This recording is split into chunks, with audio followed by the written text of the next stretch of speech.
ইয়াতে নামাজ পড়ো, দেখেন না নির্বাচন আসলে নামাজের ঠেলা উঠে, ঠিক না? আমার হাতে সময় নাই, এজন্য আর সামনে গেলাম না।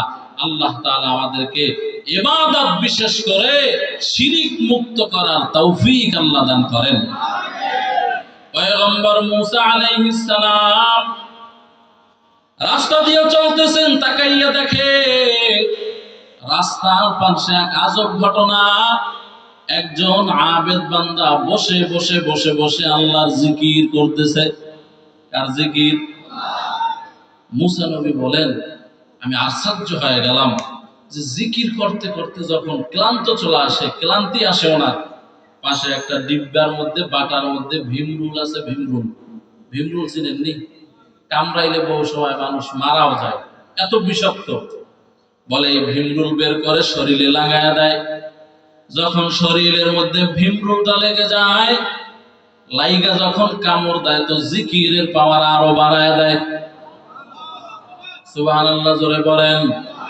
জিকিরে হক আমদ গিজাই রূহেরা মরহামা মদ ঈদলে মজরূহেরা দিল জো খালি याद हक से आए जावा खानाए शैता है ओ दिल बेगुमा जंग दिलस से कलेला पाके कून सीना बाती कै मोहब्बत चाके कून।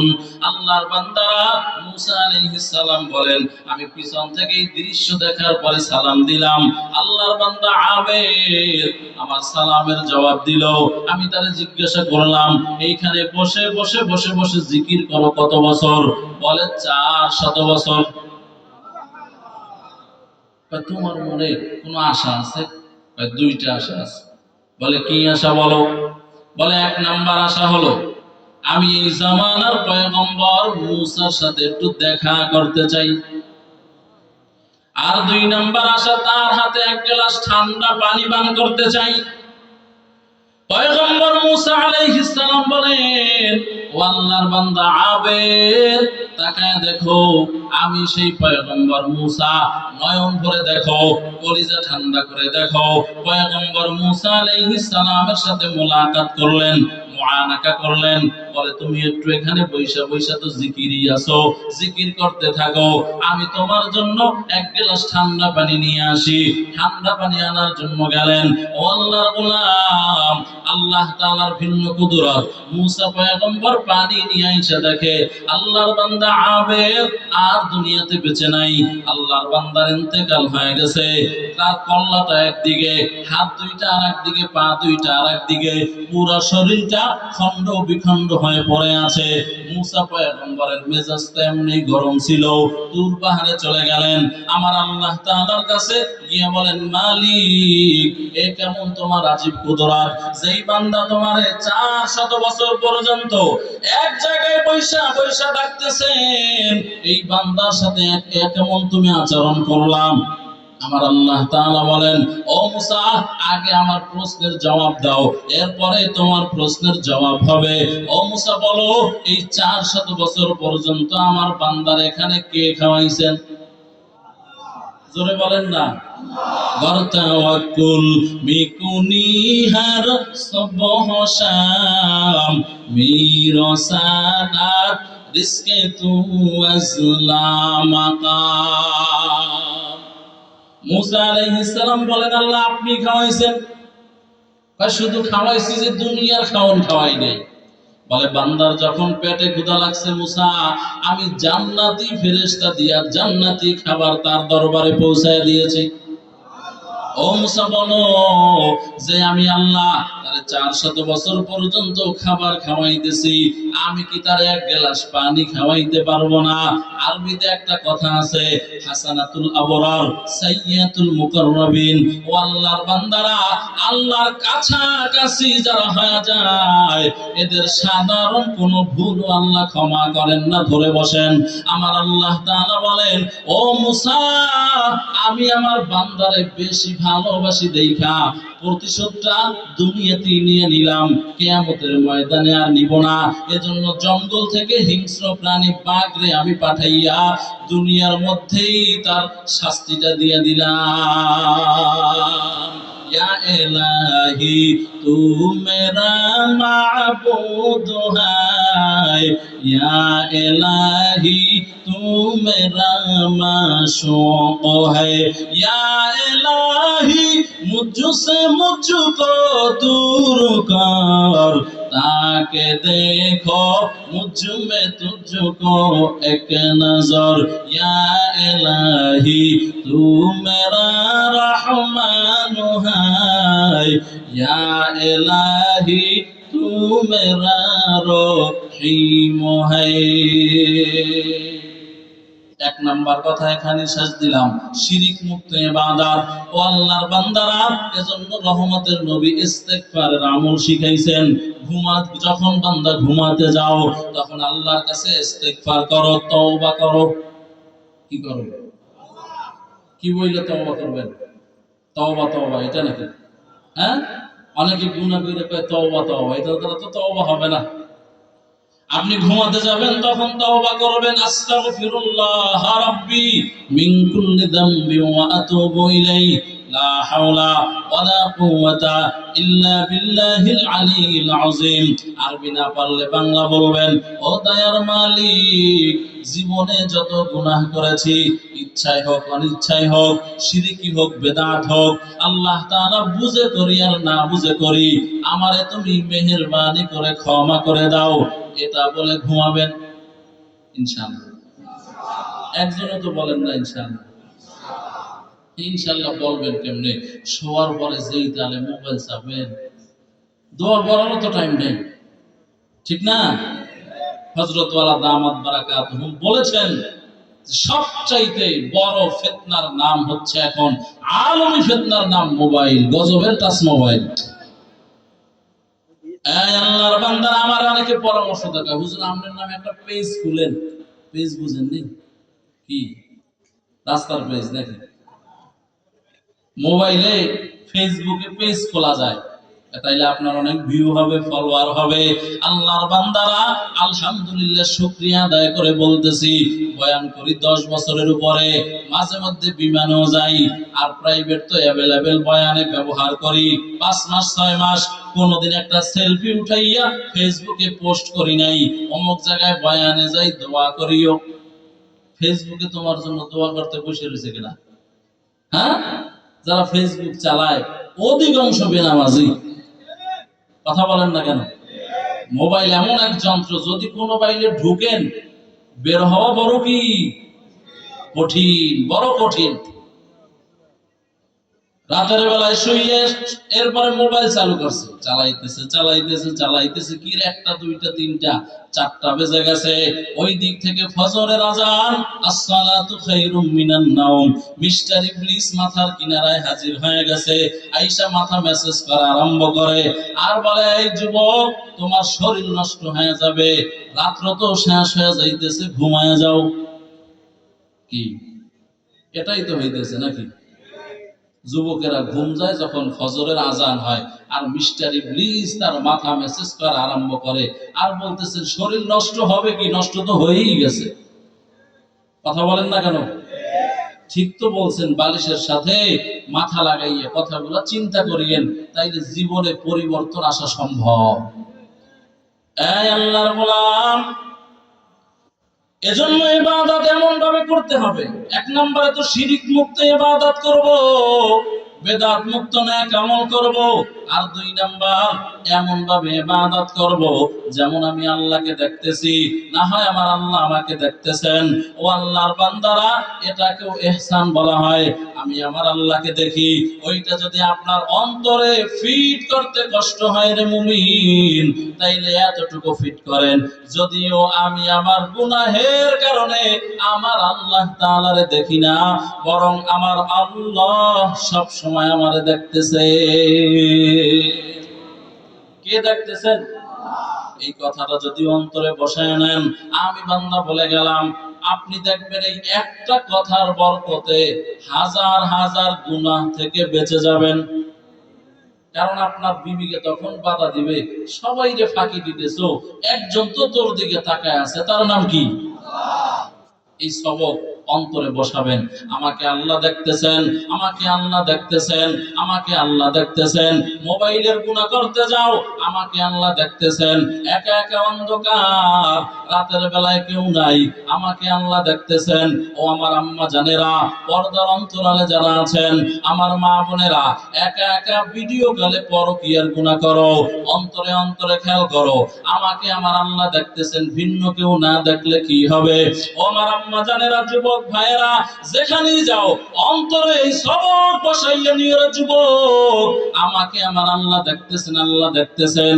এই একটা কথাই তোমাকে হাজার হাজার গুনাহ থেকে আল্লাহ বাঁচায় রাখবেন।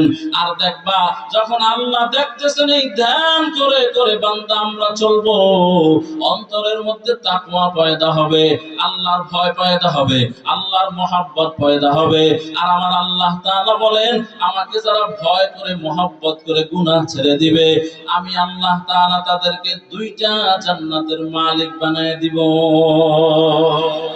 আলকে দারত খৌফ হক দার দিল মুদাম জন্নাতুল মাওয়াদ হাদউ রামাকাম জুজবা হকজি জি মখা আজ ইনসোজা ফজলে ও আ মস্ত দর জুমলা জাহা। এই আল্লাহর গোলাম, এজন্য নবীর সাহাবী হযরতে আলী রাদিয়াল্লাহু তাআলা আনহু যুদ্ধের ময়দানে পায়ে তীর ঢুকছেন, কেউ বের করতে পারে না। রহমতের নবী বলেন, ও সাহাবায়ে কেরাম, আমার আলী যখন নামাজে দাঁড়ায় যায়, আমার আলীর কোন দুনিয়ার হুঁশ থাকে না, তাআল্লুক মা আল্লাহ হয়ে যায়, আল্লাহর সাথে তার গভীর সম্পর্ক হয়ে যায়। আমার আলী যখন নামাজে দাঁড়াবে, আলীর পায়ের থেকে তখন তীর টেনে টেনে বের করে ফেলবা। ঠিক যখন আলী নামাজে দাঁড়ায় গেল রাদিয়াল্লাহু আনহু, সাহাবায়ে কেরাম টেনে টেনে তীরটাকে বের করে ফেললেন। আলী রাদিয়াল্লাহু তাআলা আনহু নামাজ শেষ করলেন, সালাম ফিরাইলেন। সাহাবায়ে কেরাম বলেন, আপনার পায়ের থেকে যে তীর বের করা হয়েছে অনুভব করতে পারছেন নি? আলী বলেন, আল্লাহর কসম করে বলতেছি, কখন তীর বের হয়েছে আমি আলী অনুভব করতে পারি নাই।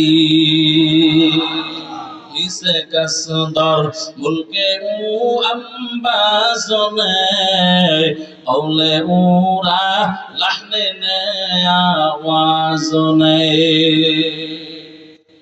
আল্লাহর গোলাম, এইরকম ভাবে ইবাদত করো, আল্লাহর সাথে গভীর সম্পর্ক।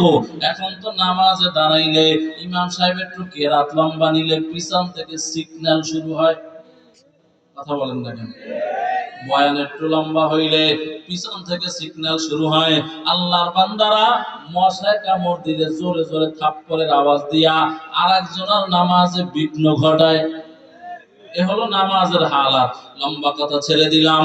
ও আল্লাহর গোলাম, ও যুবকেরা, এরপরে আমার আল্লাহ তাআলা বলেন, এই মা বাবা, এই সন্তানেরা, তোমরা তোমাদের মা বাবার হক আদায় করো, মা বাবার সাথে ভালো ব্যবহার করো। এখন আসেন মা বাবারা, আপনারা যদি সন্তানের কাছ থেকে ভালো ব্যবহার চান, আগে গাছ ভালো হইলে না ফল ভালো হবে? ঠিক নেই?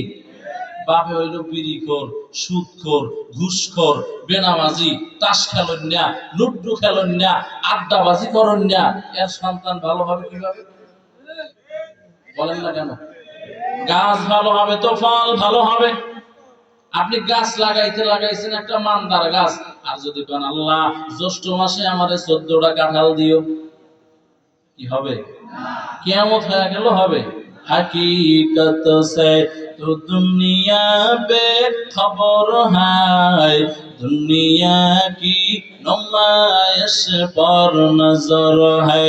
नबी गोयम के अज दुनिया जुदा बाश بہر کارے کے باشیبا خدا باش سست دنیا از خدا غافل بودن ای قماشا نقره فر زندزان আল্লাহর বান্দারা গাছটা লাগাইতে একটা ভালো গাছ লাগাও যারা বিয়ে করেন নাই আপনাদেরকে সবক দিয়ে যাই বিয়ে করার আগে একটা আবেদা জাহেদা শাকেরা সালেহা পর্দানিশী কোরআন পড়নেওয়ালা একটা মেয়ে ঘরের বউ বানাইয়া আনবা এমন একটা পর্দানিশী আবেদা জাহেদা শাকেরা বোনকে যদি তোমার ঘরের তোমার ঘরের বউ বানায় নিয়ে আসো আমি বান্দা বলে গেলাম তোমার ঘরটা দুনিয়ার মধ্যেই হবে একটা জান্নাতি ঘর। আর এখন বিয়ে করে চামড়া সুন্দর দেখা কোরআন পড়তে পারেন এটা জিজ্ঞাসাও করে না, কথা বলেন না কেন? আর মাইয়ে যদি একটু ডিপ হয় কালো হয় তাইলে তো শর্ত থাকে মাইয়ে দিবি বিদেশ নিবি, কথা বলেন না কেন? আর যৌতুকের মামলা তো আছেই আপনাদের এলাকায় মনে হয়, কি কয় আছে এখানেও? কেন তো মেয়ের বাপ কি মেয়ে জন্ম দিয়ে বিপদে পড়ছে? হ্যাঁ, এই যুবকেরা মনে রাখিও, তারিখ দিয়ে লেখো, যেই মায়ের যেই বাবার কাছ থেকে কষ্ট দিয়া দিয়া যৌতুক নিছো, যেই মা তোমার শ্বশুর শাশুড়িকে কষ্ট দিয়া দিয়া এই মেয়েটাকে তোমার ঘরের বউ বানাইছো, আল্লাহর কসম করে আমি বলে গেলাম এর থেকে ডাবল কষ্ট তোমার জন্য সামনে অপেক্ষা করতেছে। আর গজবকে কিছু মুরব্বি আছে, কি মুরব্বি? গজবকে মুরব্বি বুঝেন? হ্যাঁ বুঝিয়েন। এরা কয় যে বেয়াই সাহেব কিচ্ছু লাগবে না, এত বড় তসবি, ইয়া বড় তসবি হাতে নিয়ে ঘুরে। আমার বড় ছেলেরে বিয়ে করাইছি, আসেন ঘরের ভিতরে আসেন। এত কইরে কইছি আমার বেয়াই সাহেবের কিচ্ছু দিয়েন না। আল্লাহর বান্দার মনটা এত বড়, আমার কথা একবারও ভরে না। ফেনী শহরে গিয়া বিসমিল্লাহ ফার্নিচারে গিয়া দামি দামি সব পাঠায় দিছে, দেখেন কি সুন্দর সাজায় দিছে। আমগো দেশে কয় না খাওয়ার ভাই ভাজা মাছের সুরবা, বুঝেন না? এটা একটা আঞ্চলিক প্রবাদ, অর্থাৎ তারে বুঝাইতেছে যে আমরা কিন্তু এরকম দিতে হবে। আবার এত বড় দোষগুলো ঘুরে, যদি দুনিয়ায় ফেরেশতা দিয়ে পিটানোর নিয়ম থাকতো এই গজবকে হাজিরে আগে পিটাইতো। এই আল্লাহর বান্দারা, অনেকে আবার মেয়ে সন্তান পাইলে কপালের উপরে ঠাড়া পড়ে। ঠাড়া বুঝেননি? আমাকে আঞ্চলিক ভাষা বিজলি চমকাইয়ে বড় বড় কি বলে ঠাড়াই তো বলে না, শুদ্ধ ভাষা কি আমার জানা নাই। বজ্রপাত হয়, মাশাআল্লাহ বজ্রপাত। এই যে ঠাড়া পরে বজ্রপাত হয়, অনেকে মেয়ে দেখলে কপাল ঘোচায়া যায়, কপাল অন্ধকার হয়ে যায়। রহমতের নবী বলেন সাবধান, মেয়ে দেখলে কপাল যাতে অন্ধকার না হয়। একটা মেয়ে তো একটা জান্নাত, দুই মেয়ে তো দুই জান্নাত, তিন মেয়ে তো তিনটা জান্নাত। তো মেয়েটা কেমন বানাইবেন? তসলিমা নাসরিন, হ্যাঁ ঐশী বানাইবেন, নায়িকা গায়িকা বানাইবেন? কথা লম্বা হয়ে যাচ্ছে। মেয়েটারে বানাবেন আবেদা জাহেদা শাকেরা সালেহা পর্দানিশী কোরআন পড়নেওয়ালা। এমন মেয়ের বাবা হইয়া যদি একজন সুপাত্রর হাতে তুলে দেন, যেই পাত্রটা নামাজি, যেই সন্তানেরা এখন তো আর একটা সমস্যা হলো সঠিক বয়সে ছেলেদেরকে বিয়েও করায় না। কি কথা বলেন না যে? হুজুর এখনো নিজের পায়ে দাঁড়াইতে পারে না, এতদিন কি মানুষের পাও দিয়ে নিয়ে চলছে? হ্যাঁ, আমি যখন বিয়ে করছি ছাত্র বয়সে দাওরা ফারে ঘবু, তখন আমার শ্বশুর বাড়ির লোকজনে কয় খাওয়াইবো কি, বুঝেন না?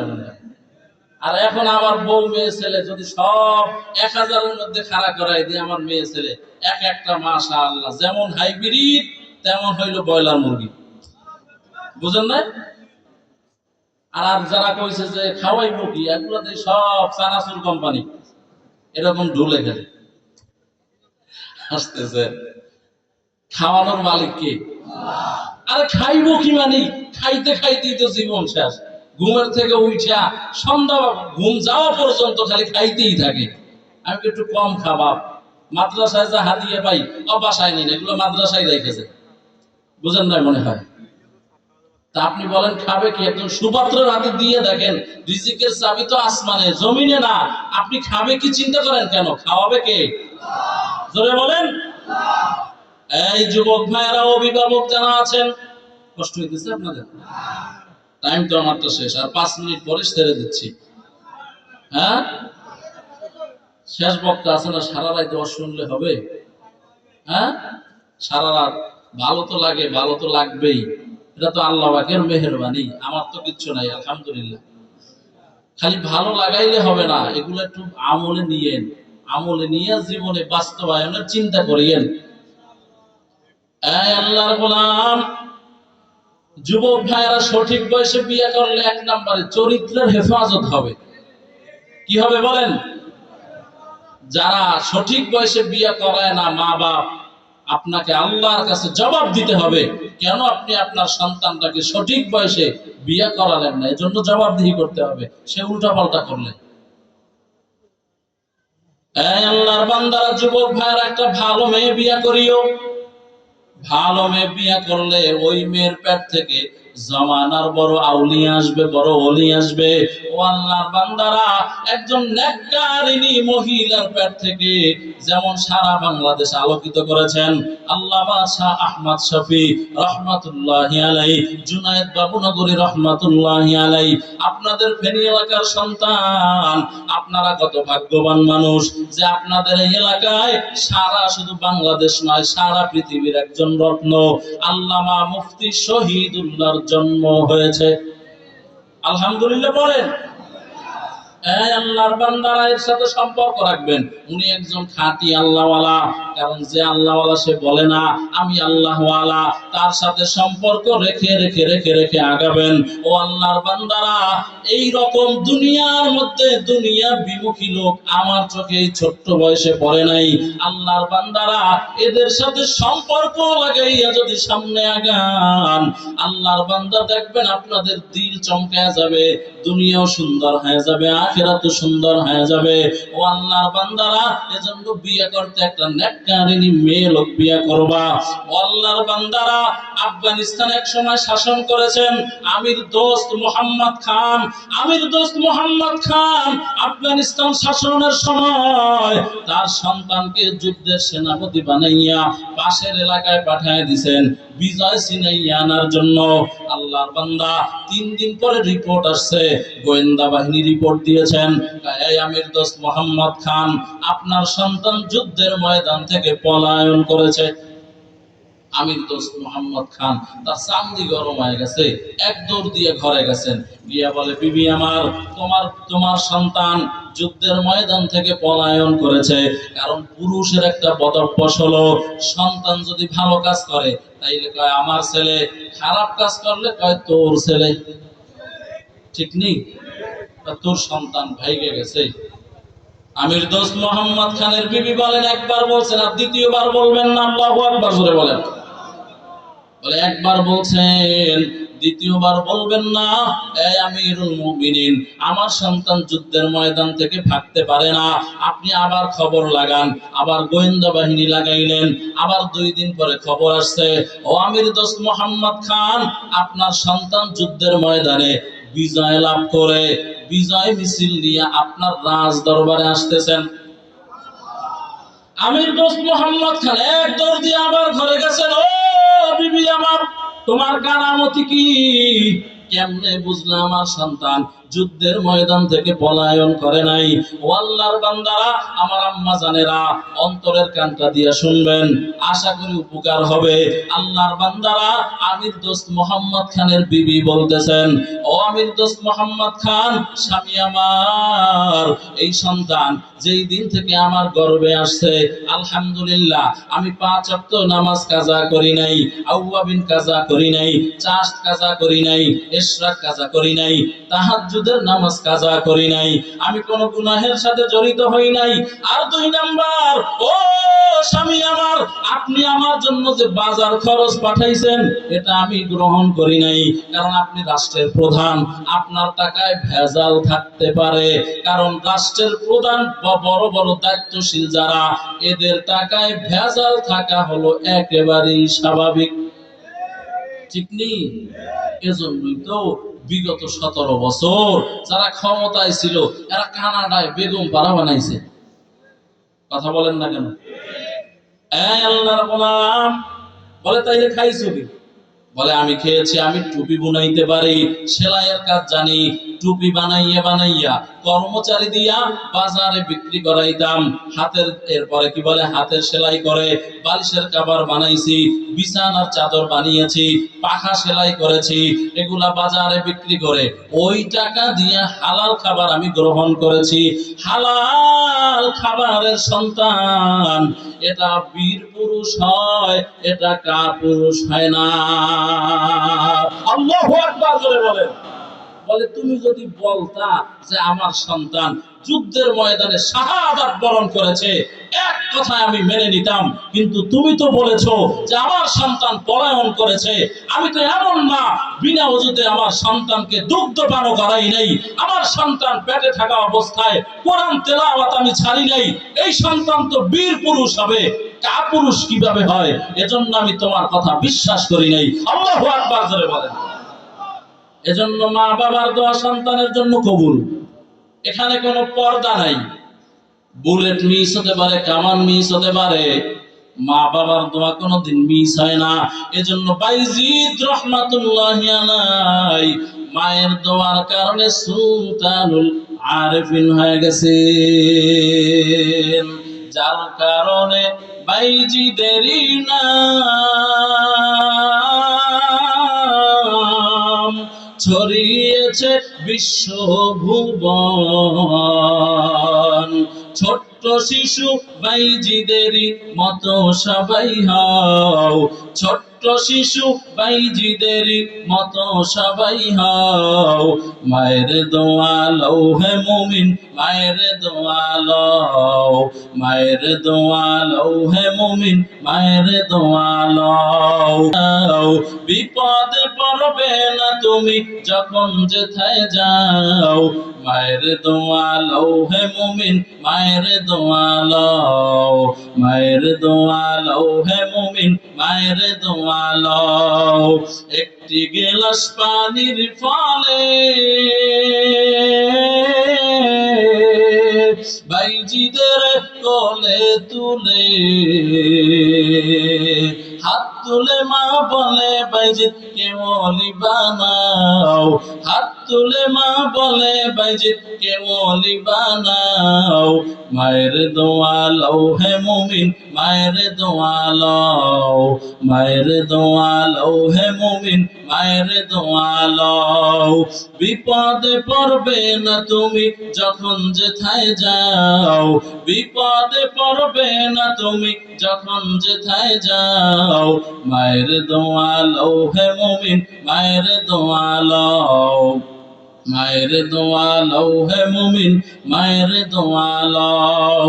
ও ফেনী এলাকার মুসলমান ভাই, ও পর্দার অন্তরালের আম্মা জানেরা, ও যুবক ভাইরা, ও দাড়ি পাকা মুরব্বী বাবারা, আজকের এই মাহফিল থেকে নিয়ত করে নেন আর নামাজ ছাড়বেন না, বেপরদায় চলবেন না। ও কলিজার যুবক ভাই আমার, ডানে বামে তাকায় দেখো দৈনিক কত আল্লাহর বান্দা দুনিয়া থেকে বিদায় হয়ে যায়। তোমার মতো কত যুবক দৈনিক হুন্ডা অ্যাক্সিডেন্টে দুনিয়া থেকে বিদায় হয়ে যায়, বাস অ্যাক্সিডেন্টে বিদায় হয়ে যায়। আর কবে তওবা করবা রে বাবা? মন চাহি জিন্দেগি তো কম করো নাই, মনে চাইছে নামাজ ছেড়ে দিতে কম ছাড়ো নাই, মনে চাইছে বেপরদায় চলতে কম বেপরদায় চলো নাই। আজকে এই মাহফিল থেকে নিয়ত করে নাও আর নামাজ ছাড়বা না, বেপরদায় চলবা না, আমার আল্লাহর সাথে শিরিক করবা না। ও কলিজার যুবক ভাই আমার, যাদের মা বাবা আছে মা বাবার কলিজা দিয়ে খেদমত করিও, মা বাবার থেকে দোয়া নিয়ে সামনে আগাইও। ও পর্দার অন্তরালের আম্মা জানেরা, আপনাদেরকেও বলে যাই, ও আম্মা জান 5 বেলার নামাজ পড়িয়েন, সকাল বিকাল আল্লাহর কালাম কোরআনটাকে তেলাওয়াত করিয়েন। ও আম্মা জানেরা, বেপরদায় চলিও না, আর ভোর রাতে তাহাজ্জুদের মুসাল্লা বিছাইয়া সন্তানদের জন্য চোখের পানি ছেড়ে ছেড়ে দোয়া করিয়েন। ও আম্মা জান, মনটা কি চায় না একটা হাফেজে কোরআনের মা হইয়া দুনিয়া থেকে বিদায় হয়ে যাবেন? মনটা কি চায় না একটা আলেমের মা হইয়া দুনিয়া থেকে বিদায় হবেন, ও মা, মনটা কি চায় না তোমার জানাজার ইমাম তোমার সন্তান হয়ে যাবে? এজন্য আল্লাহর বান্দীরা তওবা করে নেন, আর কোন গুনাহের সাথে জড়িত হবেন না। স্বামীর খেদমত করবেন, শ্বশুর শাশুড়ির খেদমত করবেন, সন্তানদেরকে মাদ্রাসায় পড়াবেন, নিজেরা কোরআন পড়বেন। ও আল্লাহর বান্দারা তওবা করে নেন, আর সুদের টাকা খাবেন না, ঘুষের টাকা খাবেন না। যারা দাড়ি কামাইয়া রহমতের নবীরে কষ্ট দেন, আর দাড়ি কামাইয়া মায়ার নবীরে কষ্ট দিবেন না। মা বাবার খেদমত করবেন, 5 বেলার নামাজ আদায় করবেন, চোখের গুনাহ করবেন না। তওবার জন্য অন্তর যদি রেডি হয়, খাঁটি নিয়াতে 2টা হাত আল্লাহরে দেখা দেন। নারায়ে তাকবীর। আল্লাহ সকলের হাতগুলো কবুল করে নেন, সকলকে দাড়িওয়ালা নামাজি বানায় দেন, আল্লাহ সকলকে খাঁটি পর্দাওয়ালা বানায় দেন। ও দয়ার মালিক, যেই কথাগুলো বললাম সর্বপ্রথম আমাকে আমল করার তৌফিক দান করেন, আমার ভাইদেরকেও আমল করার তৌফিক আপনি দান করেন। আমিন। ওয়া আখির দাওয়ানা আনিল হামদুলিল্লাহি রাব্বিল আলামিন। আমার জন্য দোয়া করবেন, আমিও আপনাদের জন্য দোয়া করি। সর্বশেষ কথা হলো, একজনও উঠবেন না,